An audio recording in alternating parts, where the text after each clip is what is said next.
Mr Speaker. Honourable Nick Smith. Mr Speaker, I welcome this opportunity to join with others in supporting the third reading of the Tita Itu settlement bills that we're doing this morning. I want to acknowledge the presence of so many Kaumatua and Kuria here to note this historic day, and particularly some of the people that I've privileged to know over the long journey, Roma Hippolyte, Priscilla Paul, Barry Mason, Janice Mason, Fred Tamihi, Reverend Harvey Ruru, people like Glenys Payne. But I also want to acknowledge the research work that was done a long time ago that is founding this settlement from John and Hilary Mitchell in my own Nelson community.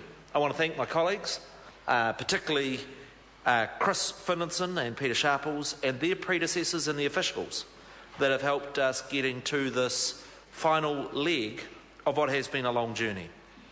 These settlements arise from grievances that are over 100 years old, and it's an important day that I acknowledge for my colleague across the House, but also for all people living in Nelson Marlborough or Tita Uhu for the Bower of the Waka, that these are being resolved with these complex bills.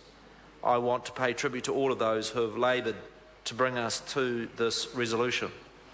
Mr Speaker, this bill strikes at the core of who we are as New Zealanders. Most nations were born in a sea of blood. I am proud of our Maori and European ancestors who founded this nation on a treaty and, more importantly, on the notion that we can resolve our differences by discussion with respect and not by brute force and by violence. In a Nelson context, our history is clear that our early colonial settlers were welcomed and were treated generously by local iwi. But it is also true that those settlers became arrogant, dominant and disrespectful of Maori rights, of their culture and customs. Land agreements were not honoured, and this, combined with the effects of disease and economic dislocation, saw our local Maori left by the end of the 19th century in an impoverished state. These treaty settlements across Tita Uhu will be good for our region and good for our nation. It will be beneficial economically. Our 8 iwi are more parochial than any of us Nelsonians and have a huge stake in our region's future prosperity. The investment of these settlement funds into the regional economy will help jobs and growth in our community. There is a second benefit I also want to acknowledge.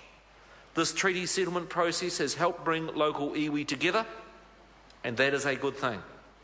We are a small population in total across the top of the south, and Maori are a small proportion relative to many other parts of New Zealand. I recognise that each of our 8 iwi have different whakapapa and histories, and that needs to be respected. But equally, as we look to the future, it makes sense that we face the challenges of education, of health, of economic development and natural resource management, that our iwi work more closely together. I have seen this cooperation build up through the settlement process, and I hope this momentum can be maintained. I also want to acknowledge the huge improvement in relations with Ngāi Tahu to the south and see that also as a positive development.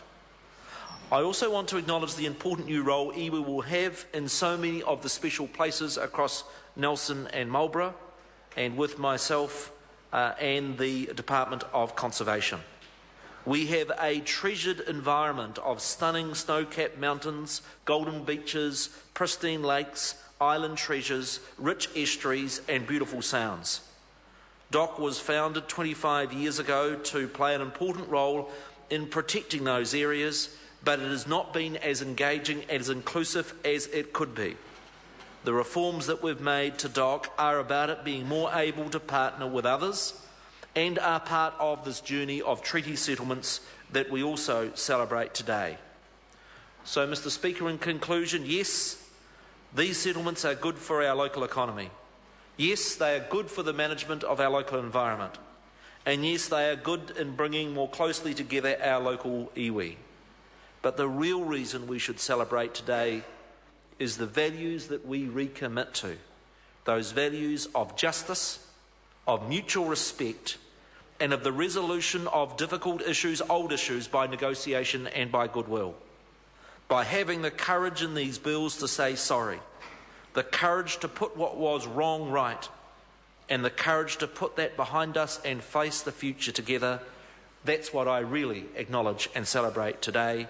Tēnā koutou, tēnā koutou, tēnā koutou katoa. Honourable Nanaia Mahuta.